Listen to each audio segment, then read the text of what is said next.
राहुल गांधी ने मोदी और अमित शाह को जबरदस्त तरीके से फंसा दिया। देखिए राहुल गांधी को कैसे शाह की पुलिस उठाकर ले गई, लेकिन नेता प्रतिपक्ष राहुल गांधी के धरने को लेकर इस वक्त सियासी तूफान आ चुका है। कांग्रेस के कई सांसद प्रधानमंत्री निवास के बाहर जब धरने पर बैठे हुए थे, देखिए क्या आलम था, कैसे राहुल गांधी को उठाया जाता है। प्रियंका गांधी यहां पर खड़ी हुई है, प्रियंका गांधी भी नारे लगा रही थी और दूसरी तरफ राहुल गांधी सड़क पर लेट गए और कैसे कांग्रेस के तमाम सांसद पुलिस को रोक रहे थे, लेकिन आदेश बिल्कुल साफ था कि किसी भी हाल में राहुल गांधी को हटाओ, क्योंकि प्रधानमंत्री आवास तो छोड़िए पीएमओ के दफ्तर तक में हड़कंप मचा हुआ था कि राहुल गांधी ने यह कर क्या दिया। राहुल गांधी के इस कदम से सियासत में एक नया तूफान आ गया और सीधे तौर पर मोदी और अमित शाह भयंकर तरीके से अपनी सियासत की कुर्सी को बचाने में जुट गए, क्योंकि राहुल गांधी ने वो कर दिया जो किसी ने सोचा नहीं था। राहुल गांधी ने प्रधानमंत्री नरेंद्र मोदी के आवास के बाहर जो मोर्चा खोला, एक नया जंतर मंतर बना दिया था साहब। खुले तौर पर एक ऐसी सियासी लड़ाई जो लोक कल्याण मार्ग तक पहुंच चुकी थी और वो मांग जहां प्रधानमंत्री नरेंद्र मोदी के इस्तीफे की मांग हो रही थी। पूरे देश की मीडिया इकट्ठी हो चुकी थी, पूरी दुनिया में चर्चा होने लगी थी कि जंतर मंतर से लोक कल्याण मार्ग की तरफ अब सियासी लड़ाई बढ़ चुकी है। जिस तरह से छात्रों पर लाठीचार्ज हुआ, उसको लेकर राहुल गांधी ने जो मोर्चा खोला, उसको लेकर सब दंग रह गए। कांग्रेस पार्टी तक को उम्मीद नहीं थी कि राहुल गांधी यह कदम उठाने वाले। कांग्रेस के तमाम सांसद इतनी बड़ी संख्या में खुद पीएम आवास के बाहर धरने पर बैठ जाएंगे और वो भी पीएम मोदी के इस्तीफे। कल तक धर्मेंद्र प्रधान के इस्तीफे की मांग हो रही थी। ना तो अमित शाह की खुफिया एजेंसियों को इस बात का पता चला, ना दिल्ली पुलिस को इस बात की भनक लगी कि राहुल करने क्या वाले, और देश की गटर मीडिया यानी कि गोदी मीडिया तक को यह भनक नहीं लगी। और कांग्रेस राहुल गांधी ने सबको चौंका दिया। और इसी चौंकाने के बाद एकाएक खबरें आ रही हैं कि अमित शाह के आवास पर कुछ बड़ी बैठकें हुई और बैठकों के बाद यह तय हुआ कि किसी भी हाल में राहुल गांधी को यहां से उठाया जाए। और फिर उसके बाद देखिए यहां तक कि अखिलेश यादव आपको दिखाई दे रहे होंगे, अखिलेश यादव तक को हिरासत में ले लिया गया। अखिलेश यादव, प्रियंका गांधी, सबको हिरासत में कैसे लिया गया, ये तस्वीरें देखिए। और फिर उसके बाद अब होने क्या वाला है वो भी आपको बताऊंगा, देखिए जरा। पार्टी के राष्ट्रीय अध्यक्ष किसी को गिरफ्तार किया गया है, सांसदों को गिरफ्तार किया गया है। पुलिस भाई लेकर कहाँ ले रहे हो? पता नहीं हो तो सर बताइए। जहाँ कोई आता जाता नहीं, आप इधर आइए। अरे नहीं हो जाए, चलने दो, धीरे जाने दो।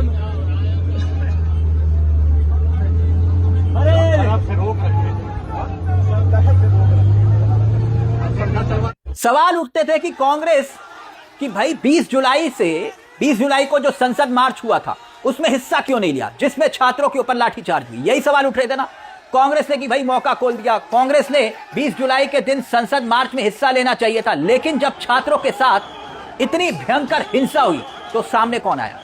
राहुल गांधी ने सिर्फ बयान जारी नहीं किया, ना सिर्फ ट्विटर पर बयान जारी किया, खुद स्पीकर ओम बिरला के सामने बैठ गए। फिर उससे पहले बाकायदा उसके बाद जब ये सब कुछ बवाल हो रहा था, उससे ठीक पहले राहुल गांधी कहां थे? राम मनोहर लोहिया अस्पताल में। राम मनोहर लोहिया अस्पताल के बाद ठीक राहुल गांधी ने ना सिर्फ ट्वीट किया बल्कि सीधे तौर पर मोर्चा खोल दिया पीएम मोदी आवास के बाहर। और अब देखिए बाहें चढ़ाते हुए राजा वड़िंग और पुलिस के साथ नोकझोंक हो रही थी जबरदस्त तरीके से माहौल बना हुआ था। अब सुनिए पवन खेड़ा क्या कुछ कह रहे हैं, क्योंकि ये सीधे तौर पर लड़ाई जो नया मोर्चा खोला है राहुल गांधी ने, उसने कांग्रेस को भी नए सिरे से जिंदा कर दिया। कैसे वो भी बताऊंगा, लेकिन पहले पवन खेड़ा का यह बयान सुनिए। आज फिर से दिल्ली पुलिस ने गृह मंत्री के इशारे पर, प्रधानमंत्री के इशारे पर बहुत ही कायरतापूर्वक तरीके से हमारे नेता राहुल गांधी को घसीटकर हिरासत में लिया। हमारी नेता प्रियंका गांधी को बदतमीजी कर और घसीटकर बस में जबरदस्ती ठूसा और बदतमीजी से ले जा रहे हैं। बता भी नहीं रहे कि हमारे नेताओं को कहां ले जा रहे हैं। हम सब को गिरफ्तार करके ले जाया जा रहा है। हमारे कपड़े फाड़ दिए, हम पर एक तरह से बर्बरतापूर्वक कार्रवाई की। हमारी मांग बहुत स्पष्ट है, छात्रों के ऊपर लाठियां नहीं चलने देंगे, छात्रों के ऊपर केस नहीं चलने देंगे, धर्मेंद्र प्रधान को अपनी कुर्सी पर नहीं रहने देंगे। गृह मंत्री को माफी मांगनी है और इस्तीफा देना पड़ेगा। प्रधानमंत्री को माफी मांगनी है छात्रों से, उनके माता पिताओं से, और इस्तीफा देना पड़ेगा। जय हिंद, जय कांग्रेस। प्रधानमंत्री आवास के बाहर धरना देना कोई आसान बात नहीं थी। यह आसान घटना नहीं है, यह बहुत बड़ी घटना है। कार्यकर्ताओं में, कांग्रेस के कार्यकर्ताओं में जान फूंक दी राहुल गांधी ने, क्योंकि आंदोलन को एक नई ऊर्जा दे दी। संदेश पहुंचा दिया अपने कार्यकर्ताओं को कि जंतर मंतर खाली नहीं होगा। जंतर मंतर के साथ अब सभी विपक्षी दल मिलकर खड़े हो चुके हैं। धर्मेंद्र प्रधान के इस्तीफे की लड़ाई अब नया रूप और नया रंग ले चुकी है और ये इन तस्वीरों से साफ पता चलता है। अब ये लड़ाई कहां तक खिंचेगी ये तो मालूम नहीं, लेकिन अब ये लड़ाई नए सिरे से शुरू हो चुकी है, जिसमें राहुल गांधी ने ये कदम उठाकर सबको चौंका दिया। अब सुनिए रणदीप सुरजेवाला क्या कुछ कह रहे हैं, सुनिए जरा। जिस प्रकार का दमन चक्र, गुंडागर्दी, लाठी, अश्रु गैस हिंदुस्तान के बच्चों और युवाओं पर चलाया जा रहा है, उसके विरोध में आज प्रधानमंत्री का निवास घेरा राहुल गांधी जी ने और कांग्रेस के सिपाहियों ने।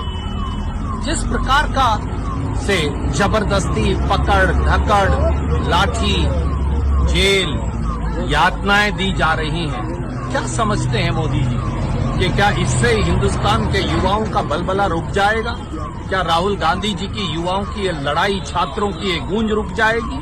शायद गलतफहमी में है, क्योंकि एक नई क्रांति का सूत्रपात है और आज उस क्रांति की पहली ज्वाला पहले आपने देखी जंतर मंतर पर और दूसरी ज्वाला प्रधानमंत्री के निवास पर राहुल गांधी जी के नेतृत्व में धधकती हुई देखी। ये ज्वाला बहुत जल्द एक क्रांति का रूप लेगी। वहीं दूसरी तरफ जिस वक्त अखिलेश यादव को भी हिरासत में लिया गया, अखिलेश यादव भी यहां पर दिखाई दे रहे होंगे आपको। मैंने कहा ना कि समूचे विपक्ष को एक साथ लाकर खड़ा कर दिया। किसी ने नहीं सोचा था कि राहुल गांधी प्रधानमंत्री आवास के बाहर, पीएम मोदी के आवास के बाहर, कल यह हुआ था कि संसद के गेट बंद करने पड़े थे युवाओं की वजह से। यही हुआ था ना, जिस संसद को मोदी जी ने कहा था कि मैंने बनवाया, और उसी संसद के गेट बंद करवा दिए गए थे और ब्लैक कैट कमांडोज भाग रहे थे, और फिर उसके बाद बकायदा बंदूकें तान दी गई थी युवाओं के ऊपर। लेकिन अब यहां पर यह स्थिति है दोस्तों, राहुल गांधी को किस तरह से उठाकर ले जाया गया। अब ये तस्वीरें अपने आप में युवाओं को भी संदेश दे रही है, जो सवाल कर रहे थे कि भैया विपक्ष कहां है, विपक्ष यहां है।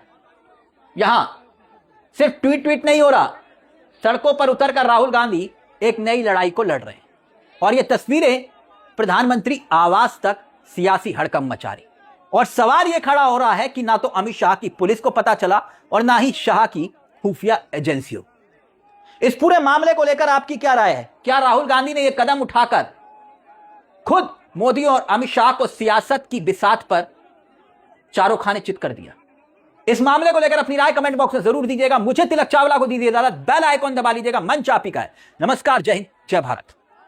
Democracy in India is happening right now. आप लोग समझाने की कोशिश जितेंद्र